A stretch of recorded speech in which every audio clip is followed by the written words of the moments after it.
नमस्कार दोस्तों। ये एक आर्डिनो यूएनओ का नए टाइप का बोर्ड है जिसके अंदर ESP8266 इनबिल्ट है। यार ये बोर्ड तो काफ़ी अच्छा है, लेकिन इसके अंदर एक इश्यू मैंने जो देखा अमेज़ोन पे भी, और या फिर कई मैंने कमेंट वगैरह भी पढ़े कि इस बोर्ड में एक एरर आ रहा है जब भी इसमें हम प्रोग्राम लिखते हैं कि can't compile to board. So basically ये एरर क्यों आ रहा है? एक्चुअली ये नया बोर्ड होने के कारण इसके अंदर ESP8266 है, इसीलिए बेसिकली वो आता है इसके हार्डवेयर की जो सेटिंग हमें इसमें करनी होती है उसके लिए। एक्चुअली ये तीन चार तरीके अलग अलग तरीके से काम करता है। एक तो या फिर हमें सिर्फ इसके USB के तरीके से यूज़ करना है, हमें इसको सिर्फ यूएनओ बोर्ड के तरीके से यूज़ करना है, हमें इसको सिर्फ एटमेगा से यूज़ करना है, या फिर तीनों तरफ से यूज़ करना है।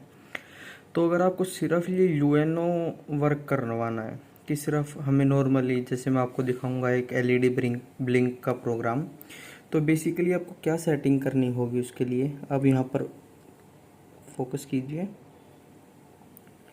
जो यहाँ पे आपको ये ऑन ऑफ के ट्रिगर्स दिख रहे होंगे, इसकी आपको सेटिंग करनी होगी। जैसे आपको मॉडल नंबर 3 और 4 को ऑन पर रखना है, बाकी सारे यहाँ पर ऑफ करने होंगे आपको। आप यहाँ पर देख सकते हैं सिर्फ और सिर्फ तीसरा और चौथा स्विच ही ऊपर है, यानी कि ऑन की तरफ, बाकी सारे के सारे नीचे की तरफ यानी ऑफ की तरफ है। अगर आप सिर्फ इन दोनों स्विच को ऑन की तरफ करेंगे तो इसका मतलब ये सिर्फ और सिर्फ एटमेगा चिप पर चलेगा, यानी कि सिर्फ और सिर्फ एक ये नॉर्मल यूएनओ की तरह वर्क करेगा। ये सारे स्विच अलग अलग उसके लिए हैं कि अगर आपको कभी अपना वाईफाई यानी कि ESP8266 के साथ यूज़ करना है, या फिर आपको ये USB प्लस या फिर USB प्लस तीनों के साथ काम करना है। यहाँ पर आप इसमें देखेंगे कि RX 0 और TX के लिए यहाँ पे इन्होंने पिन दी हुई है। बाकी सारे मोस्टली आप देखेंगे तो उनमें स्विच होता था, लेकिन इसमें स्विच ना होके ये पिन है। अगर आपको RX 0 या TX1 किसी पे भी स्विच करना हो तो आप यहाँ पे जंपर लगा सकते हैं।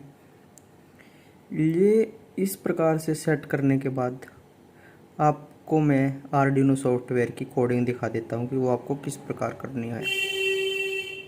आपको इसको अपने लैपटॉप से कनेक्ट करके भी दिखा देता हूँ एक बार। आप देख सकते हैं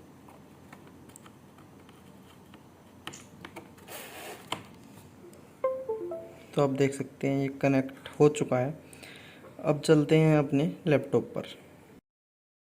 तो अब मैं आपको दिखाऊंगा इस प्रोग्राम में इससे कैसे कनेक्ट। सबसे पहले आप अपना आर्डिनो का प्रोग्राम खोलेंगे। अब आप देख सकते हैं कि ये लोड हो रहा है। लोड होने के बाद मैंने एक बेसिक प्रोग्राम लिया है, फाइल एग्जाम्पल्स बेसिक्स ब्लिंक। तब यहाँ से आप देख सकते हैं टूल्स में जाना है आपको। कनेक्ट करने के बाद टूल्स, बोर्ड सेलेक्ट करना है आर्डिनो यूएनओ, क्योंकि हमने ये फिलहाल ओनली थर्ड और फोर्थ स्विच को ही ऑन की तरफ किया है, बाकी सभी ऑफ है।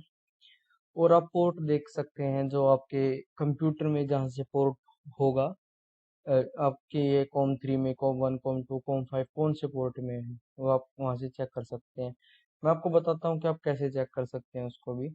आप ये डिवाइस मैनेजर में जाएंगे। डिवाइस मैनेजर में जाने के बाद पोर्ट्स, यहाँ पे देखिए कॉम 3 है, CH340, यानी कि मेरा ये आर्डिनो का जो कॉम है वो 3 है। Okay, so now everything. अब हमने सारी चीज सेलेक्ट कर दी है, कॉम 3 भी कर दिया है।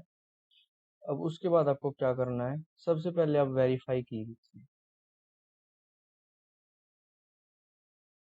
वेरीफाई हो चुका है, ये कोड में कोई प्रॉब्लम नहीं है। अब हम इसको करेंगे अपलोड। ये अपलोड हो रहा है। अब ये डन अपलोडिंग। अब मैं आपको दिखाता हूँ कि मेरे आर्डिनो पे कैसे वर्क कर रहा है। देखते हैं ये इस प्रोग्राम को लिखने के बाद कैसे ब्लिंक कर रहा है। ये वाली एलईडी ब्लिंक कर रही है यहाँ पे, क्योंकि हमने प्रोग्राम लिखा था डिले 1000 का। आप देख सकते हैं जो सबसे ज़्यादा गौर करने की बात यही है कि स्विच थर्ड और फोर्थ ऑन होना चाहिए, और ये एलईडी तो हमारा प्रोग्राम सक्सेसफुली वर्क कर रहा है।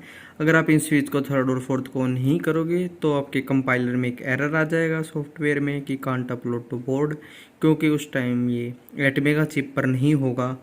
ये अलग अलग बोर्ड को ख़रीदते वक्त अलग अलग सेटिंग पे हो सकता है। आप इन स्विच को जिस प्रकार से जिस नंबर के अकॉर्डिंग ऊपर नीचे करेंगे ये उसी तरीके से हार्डवेयर पे वर्क करता है। Thank you.